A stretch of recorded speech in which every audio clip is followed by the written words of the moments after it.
Hi Bev. So I'm joined today with Bev Saunders from Edge Framing, and really chuffed to have you here, Bev, showing us a bit more, expanding our knowledge as we like to do, on the real like nitty gritty, the process and materials that you use within your business, and for us to understand why you would select a particular frame or a particular mount and a particular methodology of mounting. So can you tell us a bit about the business, where you're located, etc.? And then I know you've got a demo film that you're going to share with us. Yeah, I have, yeah. So, hi, Leslie. Thank you very much for this. It's a great opportunity. Yeah, I'm Bev Saunders, and I am a bespoke picture framer based in Hythe, Edge Bespoke Picture Framing. I'm in my 9th year on my own, but I've actually been framing for about 17 years in total, because I was introduced to picture framing when I was in Bristol. Had a fantastic time with a girl, Asa, who ran Decent Exposure, which I thought was a brilliant name for a picture framers. So Julian's work moved us to Kent. I had to move with him, shame. And yeah, I've kind of come back to framing many years later, and the industry had moved on a lot, and it was really vibrant, really interesting, and there've been so many technological developments. It was just great to come back to it. Brilliant, brilliant. So you've come back to it from having a really good grounding in it. So you had a lot of experience. And how long have you been working doing framing in Kent?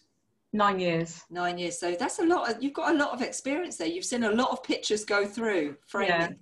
Yeah. And do you have a favorite kind of thing to frame, or do you have a kind of house style? I try not to have a house style, because all the work that comes through the door is also different. So and that's one of the really beautiful things about the job. You just never know what's coming through the door.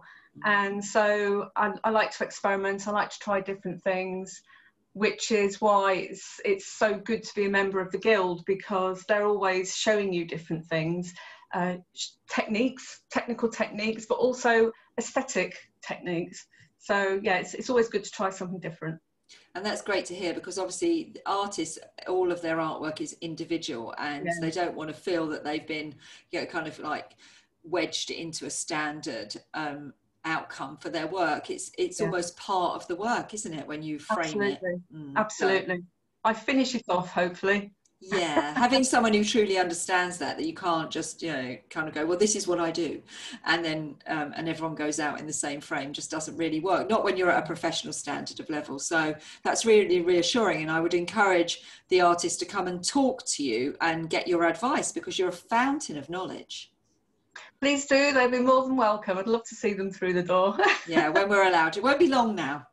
Not long now. Hopefully by the time we're broadcasting this film, which will be at the beginning of April, some things will just be starting to open on the 12th, won't they? And then towards the middle of May. So yeah, I'm sure we'll all start to be going back to our normal processes and practices.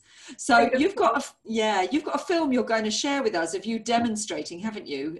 Do you want to screen share that? Yeah. And then we can watch that, and then we'll have a little chat at the end. Yeah, great.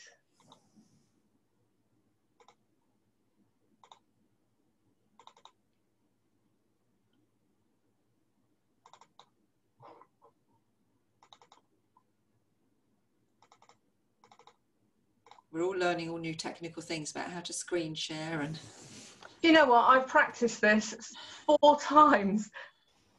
Here we go. Today I'm going to be demonstrating single mounting and framing a piece of work. And with materials and processes in mind, I will be doing this in terms of conservation framing. Now, the first thing to say about conservation framing is I don't wear rings in the studio. And the reason for that is because it would be oh so easy for me to actually catch a piece of work and damage it. And that's the last thing I would want to do to a client's piece of work. But one thing I do wear occasionally are nitrile gloves. In certain circumstances, it's a good idea because it protects clients' work from oils and grease in my skin, so it prevents it being transferred to the actual work. It's not always necessary, but in certain circumstances and with certain pieces of work, it's a good idea. Now, when conservation framing, there are 3 no-nos. The first is never use masking tape or any tapes with a contact adhesive. The reason for this is because eventually the glue in the tape will fail. It will either dry out and lose its adhesion, and the work will fall in the mount and the framing package. The other alternative is the glues become sticky. They attach themselves to the work and into the fibres of the paper, and it's irremovable. The other thing which should never happen is the work shouldn't be taped solidly into the mount across the top. I see this so often. What you're doing is you're trapping that entire width of the work, and you're risking the work actually cockling and buckling as it expands and contracts under the tape and under the mount. The other thing which I see, which is even worse than that, is the piece of work is taped on all 4 sides, and that really is trapping the work completely, and there's nowhere for it to go when the paper expands within the mount. It doesn't do the work any favours at all. The reason for framing to the Guild's conservation standard is because original work is potentially valuable, and conservation framing will present the work but also protect it for in excess of 20 years in normal conditions. The Guild is quite specific about what normal conditions are.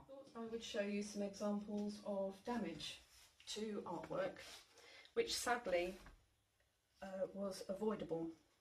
And these are examples of damage to artwork which has occurred due to the use of inappropriate materials and or techniques. So they're quite dramatic, and we will start with this piece of work. These are all original pieces of work, and we'll start with this one, and you will see around the artwork is a really nasty brown stain which almost looks like a burn, and that's what it is. It's actually an acid burn, and this has occurred because a poor quality mount has been used to present this work, and the mount has become acidic, and the acids have actually leached and transferred into the artwork itself. This is irreversible and cannot be rectified. Again, another original drawing using coloured pencils. This is an example of fading. If you have a look at the colour around the edge of this piece of work, it's darker than the background. The darker part of the paper has actually been behind the rebate of the frame, behind the glass, and has obviously been protected from UV. But the rest of it has been really badly faded by UV light.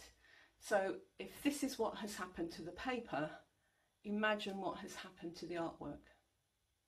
And the colours will have been lost, and again, this is an irreversible problem.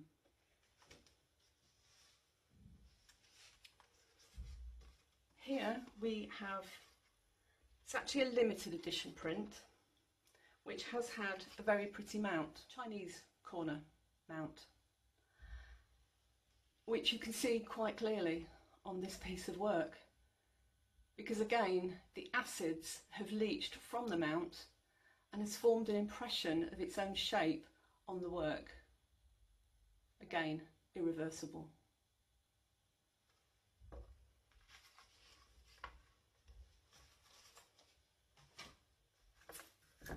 I don't know if you'll be able to see this, but this is an example of the effects of moisture and temperature change through the glass, and this is exactly why the mount is used to protect work, to create that space between the glass and the artwork, so that the mount, which is more easily replaced and cheaper to replace than original artwork, this actually takes the damage and is replaced as and when it's required. You might also be able to see just here, there's a pale shadow.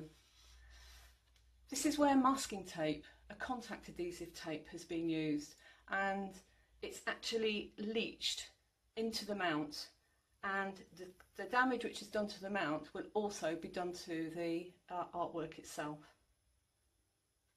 So that's really quite obvious, and if you get that kind of shadowing on the artwork, again, because it's a contact adhesive which migrates into the fibres of the paper, you won't get it out. Okay, so one of the reasons paper becomes acidic is because of the lignin in the board itself. Lignin is the substance which gives wood its structure, but it is unstable and it very quickly becomes acidic and reacts with anything that it's in contact with. One of the things that high temperature, changes in temperature will do to paper is it breaks down this lignin, and it makes papers and boards become brittle. Now this is a really good example of that, because it took nothing for me to actually break that board. You'll also see that the edge, that bevel, has actually become brown.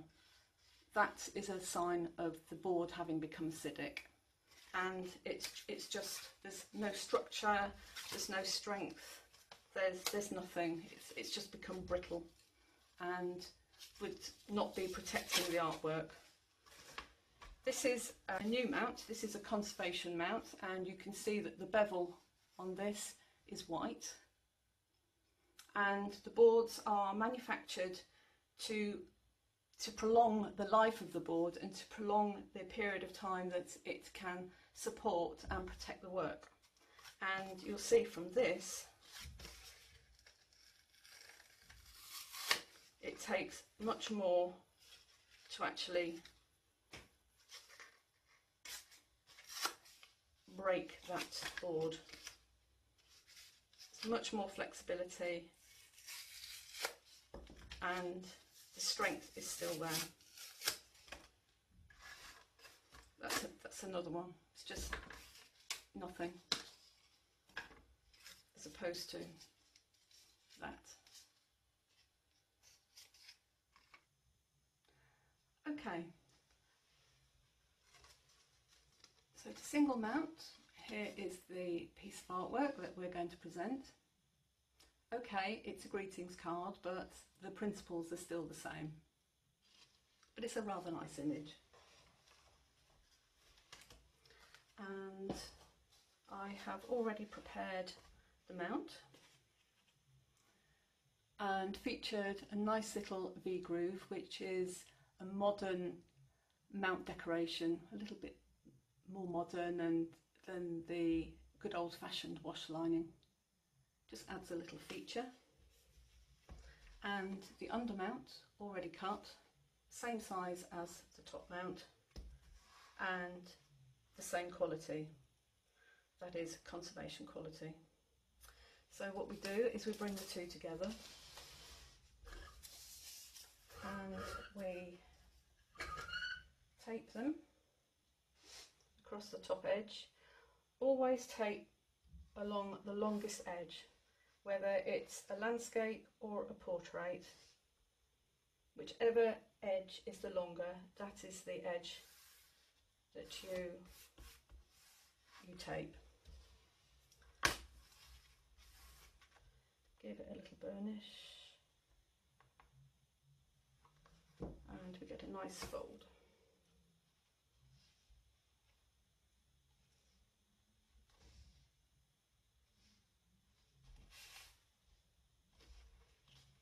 So now we have the mount and the undermount attached to each other. Then what we do, again using our archival tape,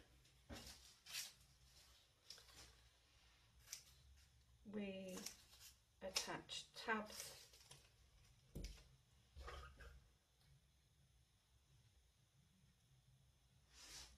to the back of the artwork,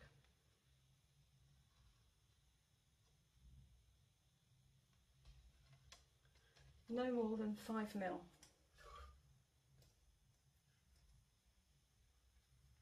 And the reason for this is because we want as little to be in contact with the artwork, and so that no damage is done. So now what we do is we bring the artwork. Now this is where a number of people actually make a big mistake with their mounting, especially if they're mounting their own work rather than having a framer to mount it. What quite often happens is the artwork is actually attached to the back of the window mount, and the reason we don't do this is because if ever the work needs to be taken apart because the mount needs refreshing, when a new framer takes delivery of the damaged work, what they're going to do is just lift the mount, and then the artwork will be placed here and hopefully unmoved. If the artwork is actually attached to the back of the mount, as it is lifted, it's under strain and the artwork runs the risk of being damaged further. So we always hinge to an undermount and actually attach the artwork to the undermount. Always use tabs and pop the work into the package and then position it to where we want it to be.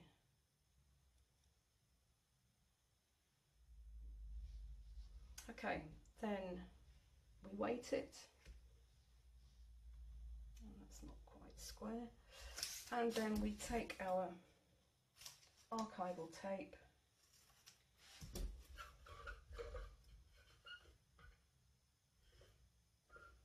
and we make our T.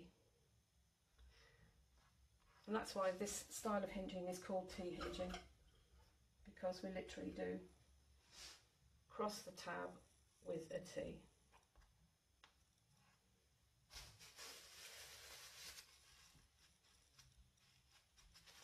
Now, I don't know if you can see this, but small gap between the T cross and the artwork, and that basically allows any changes in the environment which may affect the paper. It allows it to expand and contract without it affecting the artwork. So there we go. That's a conservation mount.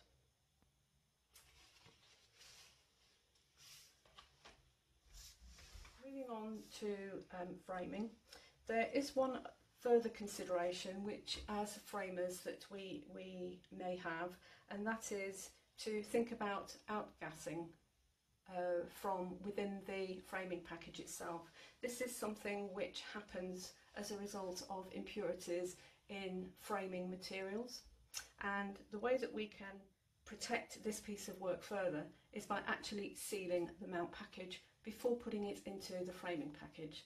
And the way that we do this is by taking the glass, which I've already cleaned, make sure that we have got everything out.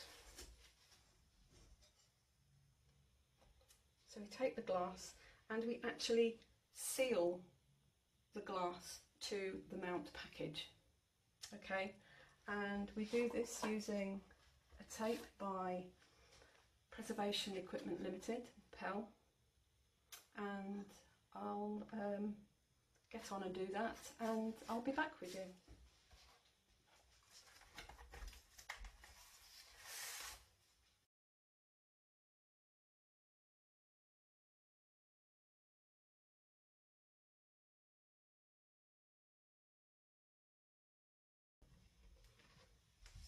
Okay, so I've come to the fourth side of sealing the glass to the mount package, and I'll just explain what I've been doing. So the tape is being placed on just enough of the glass to be able to seal it, but without it actually poking out through the front from behind the rebate. I don't want to get so much tape onto the front of the glass that once the piece of work is put into the frame, it actually appears from behind the rebate. So that's why we've just got the tiniest, about 4mm, because the lips of frames are usually about 6mm, so I should be okay. So then we are taking off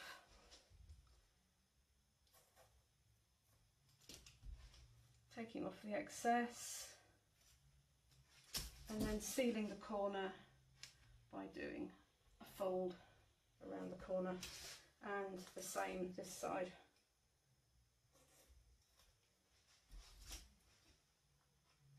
Take off the excess, bring up the tab and seal the corner. If for any reason the corners should not stick permanently, then a little dab of either Con-R glue will seal the corners properly. So then we just turn over and run the bone just so that we get a good fix and no lifting. So there we go. The mount package is now sealed, and the whole thing now can go into the frame, which, as ever, like Blue Peter, I have one prepared.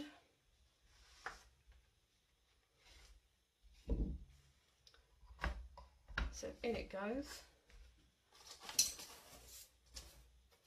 In goes the backing board.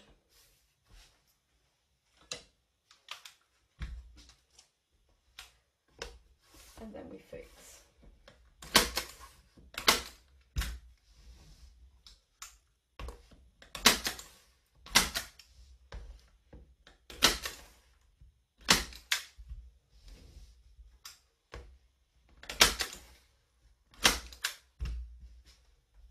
One last check, and that's looking good, and then we seal up.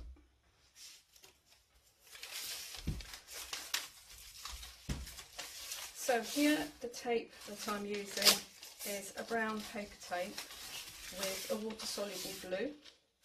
Again, no contact adhesives, because just like masking tape, anything with a contact adhesive will fail.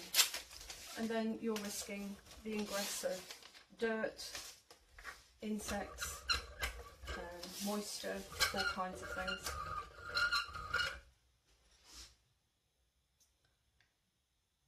And by sealing the mount package and then sealing into the framing package, you are stabilising the environment within the framing package and reducing the risk of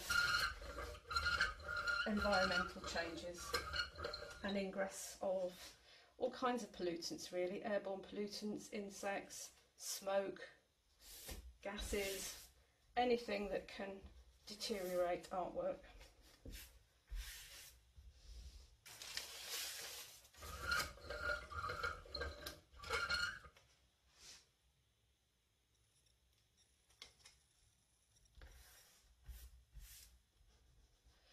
Now, one crucial thing when we're taping up is to make sure there's no bridging in the tape, because that is then an opportunity for the tape to be punctured, and again for the tape to fail. Basically, the package will fail.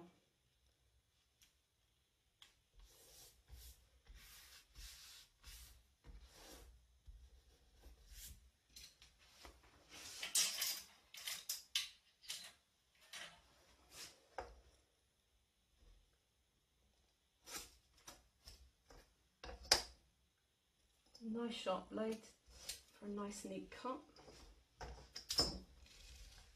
Sharp blades are much less dangerous to human beings than blunt blades.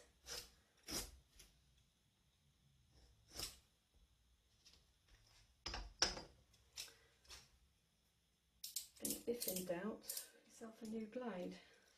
As easy as that.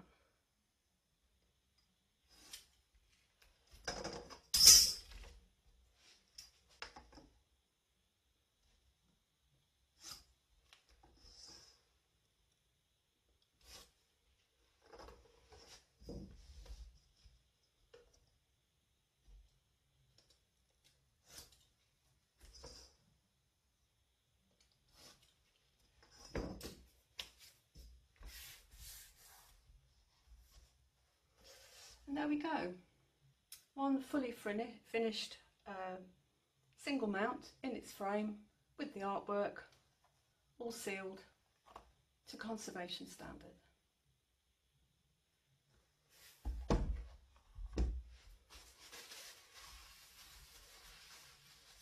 Now, all this piece of work needs now is its fixings to be able to hang it. It's bumpers to go on the bottom two corners. This holds the work away from the wall to allow air to circulate around the piece of work and to reduce the possibility of dust settling on the back. And that's it. There are, of course, a number of ways of presenting and framing paper-based artwork. We've looked at window mounting, single mounting, but you can also surface mount and close frame. Surface mounting is a great way of actually showing off a really detailed edge on, say, a piece of handmade paper. And close framing means that there is no mount at all, but in those circumstances we really have to think hard about how we protect the work. I can show you examples of each, and just to let you know that each technique is actually detailed in up-and-coming videos which I'm currently working on. So watch this space. Here we are in my tiny little gallery, which is actually my reception area where I talk to all of my clients about their work. You might recognise it from the promo. If we move round further, we can see 3 examples of 3 different ways of presenting paper-based artwork. Single mounting, which is what we've just been demonstrating. Surface mounting,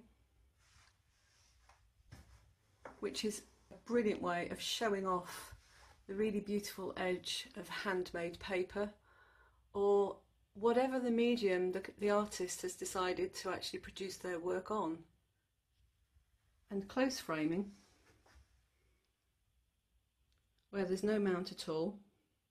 And you can see I've used 3 different mount presentations, 3 completely different mouldings. So you have 3 completely different outcomes. So that really concludes my demonstration for today. I hope you've enjoyed that. Thank you very much. And I hope there is something in this that you can take away and is useful to you.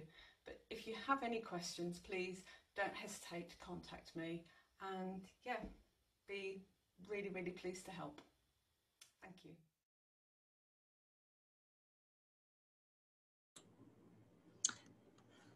That was fascinating. I learned so much. Oh, you're still muted, Bev. Can you unmute yourself? You're just muted. Yeah. There we are. That was really fascinating. I've seen, when I've been into framers, I've seen all those little weights, and I never really appreciated why they had all the weights. So that's resolved a mystery. Yeah, they're very useful, especially when you're working on larger pieces of work, and particularly if you're surface mounting, you will have a lot of conservation tabs to actually hold the work in place. And you need to make sure that they are in contact with the mount and with the work until they dry. So the weights are incredibly useful. Do you kind of collect them along the way, the weights? Yes, I do actually, and you'd be surprised how many different styles there are as well. They've all got their uses. Yeah, no, that was something that I was completely unaware of. The other thing that I was completely unaware of, and remember, I mean, I've had a lot of artwork framed over the years, but I suppose I just think about the aesthetic. I just think about, should this be float mounted, or should it be close mounted or window mounted, and how many, you know, I think about the aesthetic. I don't think about the practicalities of it as a curator. I was completely unaware about the sealing the package inside. Mm. And that is really, it just gives it so much care. You invest these pieces with so much care. Yes, yes. And that is what all professional framers will do. And that's one of the major differences between a professional framer, and off the peg framing. Yeah, and also artists doing it themselves. Yes, yes. And when you think about these, as you said, that every artwork that is created has the potential to be valuable. Yes. You don't know, it might not be in our lifetime. Exactly, exactly. I never know who's going to be walking through my door. It could be the next, you know, Picasso. the next big name. Yeah, absolutely. It could be the next Picasso. Yeah, absolutely. And so I start out with all of my clients in the same vein until I work out what exactly it is that they're looking for. But it's always to give as much care and attention to the work, to prolong its life. Because although somebody might bring something into me which is valueless in a monetary term, there is no putting a price on sentimental value. And, you know, I have a lot of pieces of work that come through which, you know, mean so much to people. And it would be so easy for a framer to actually damage that, whatever it is, just by using inappropriate materials particularly, and techniques. Yeah, no, the thing that came through the film so much was your care. How much you treat each item with such care, and it doesn't matter. Everything has got a value. Some of its value is monetary, and some of its value is just sentimental. But it doesn't matter. Each one is equally valuable. Yeah. And you don't want. I know I've framed some of my children's artwork, and I want to be able to give them that in 20 or 30 years' time, and it still be in as good as condition, because it means so much to me. Absolutely. Yeah, so no, that was the thing that came through. And I'm really pleased to hear in the film that you said you're making more demonstration films, because that's great. I'm so proud of you. You've done so well. Very much. And I had a bit of a hiccup, as you know, in that InShot completely threw a wobbly on me. So I had to quickly put that back together again. Yeah, no. And that's the thing. With doing these things and getting ourselves visible on digital and being more open about what we do, it's okay. It's okay to be learning, and it's okay for things to go wrong, because that's what makes us human, and we're real people. And actually, I love it when the cat jumps on the keyboard. I love that. That's the bit that I like when I'm watching someone else's film. I like it when the tea falls over or something. That makes it like so much more, well, it makes you feel I can do this, doesn't it? Yeah, it does. So you've really given people... I'm so grateful to hear you say that. I really am, because on things like this, I really am on a steep learning curve. We all are, my love. We all are. We're all learning. But once we've done it, we're now one step ahead, aren't we? And now you're you're going to be brave enough to make some more videos. And I can't wait to see the rest of them, because your passion for what you do really came through. So thank you so much for sharing that with us. And I know people will be watching this, you know, in about a month's time, when we reveal it on your day. And I think they'll really enjoy it as well. So all those people who are watching, give Bev a call and go and whatever you give to her, it's in safe hands. Thank you. Thank you so much for sharing that with us. Thank you.